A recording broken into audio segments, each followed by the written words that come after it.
Have you ever woken up with a heavy heart, no direction, just hoping the day will go by quickly? Many times we get out of bed already carrying worries that haven't even come to pass. It's in those moments that we need to remember the most.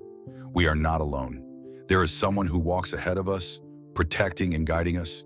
Today you'll discover how a simple prayer can completely transform your mindset, bring clarity, and renew your strength.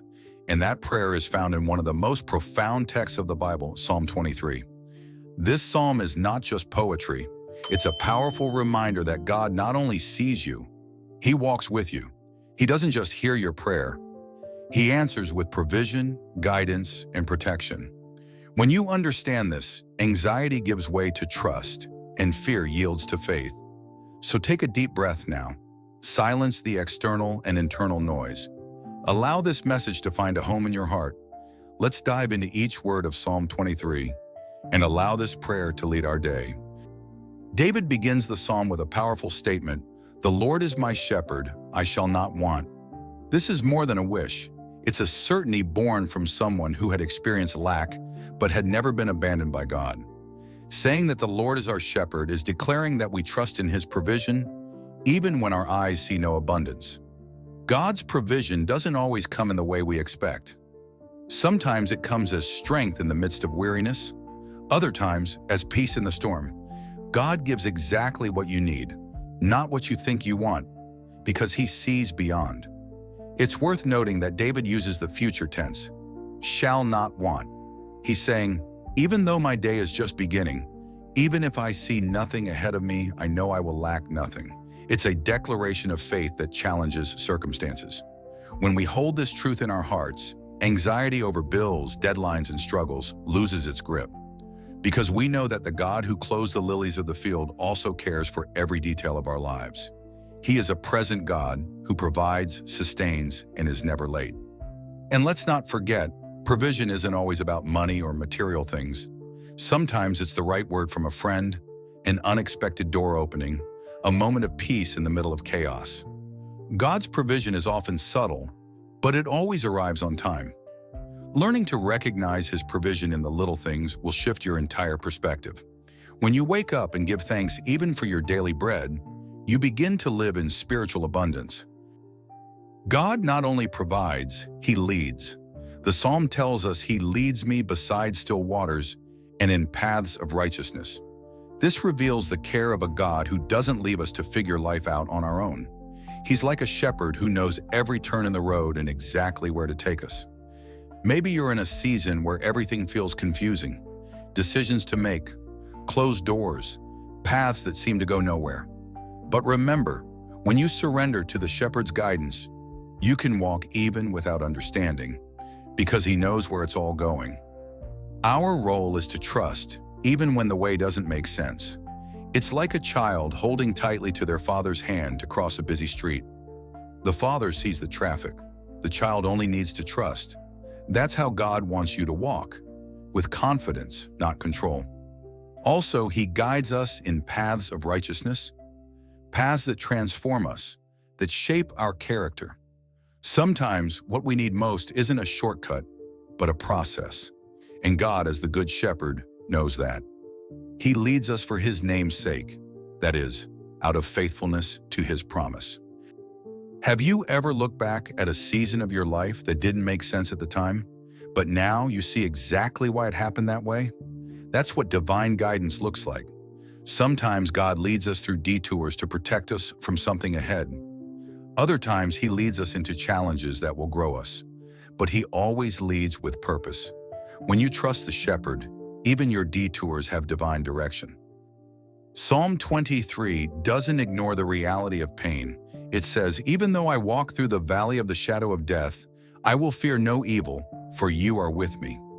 That is deeply comforting.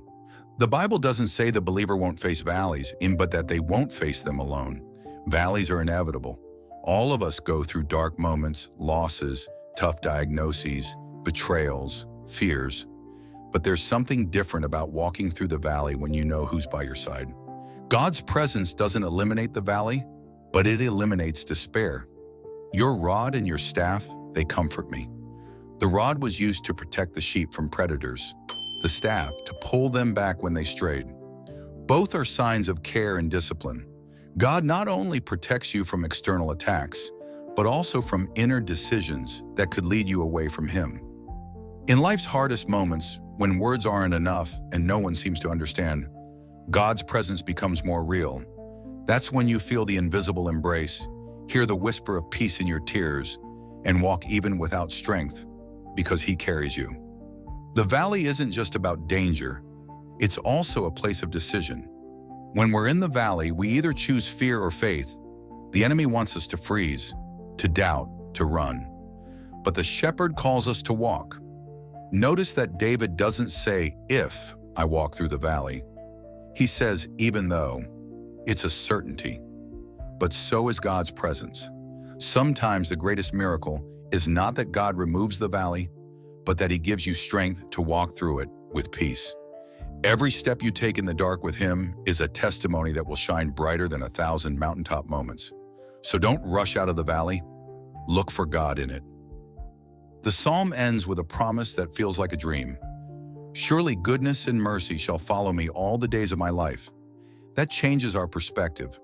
Instead of living in fear of the future, we start living in expectation of God's favor. God forgets you on no day. Every morning, His mercies are renewed. Even when you fail, even when you stumble, His goodness keeps following you. Not because you deserve it, but because He is faithful. This promise is also a spiritual weapon against fear and anxiety. When the enemy tries to convince you that the worst is coming, remember, what follows you is not evil, but goodness. You're not running from problems. You're being followed by grace.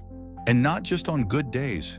That goodness and mercy follow you on gray days, in hidden tears, in sleepless nights.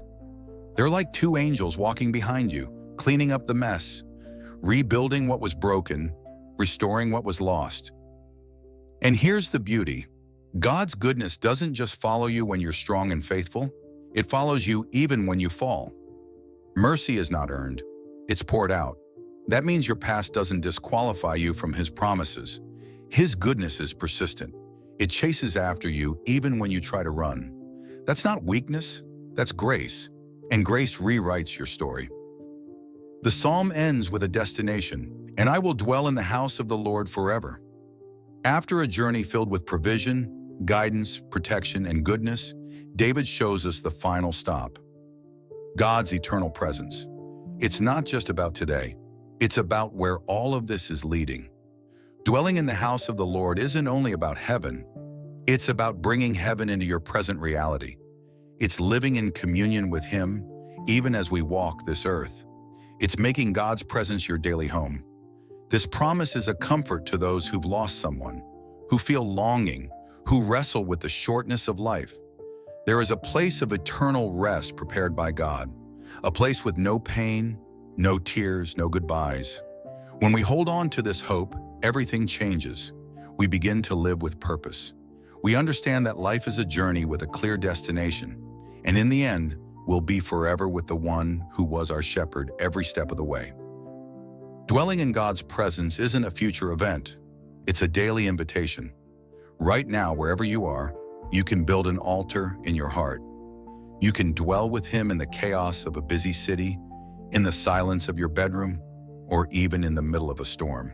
His presence isn't limited by walls or rituals. It's accessible through surrender. And when this life ends and all the noise fades, we'll finally see the one who walked with us the whole way. Heaven is not just a destination, it's the fulfillment of a relationship. It's the moment when faith becomes sight, and every tear we cried will make sense in the light of His glory. Today, allow this prayer to reach deep into your spirit. Let every verse of Psalm 23 become a living truth inside you. No matter how you woke up this morning, you can walk in faith because your shepherd has already prepared the way. Share this message with someone who needs to remember that God is caring for every detail. And write in the comments, "The Lord is my shepherd, I shall not want." That will be your declaration of faith and the beginning of a new day filled with hope.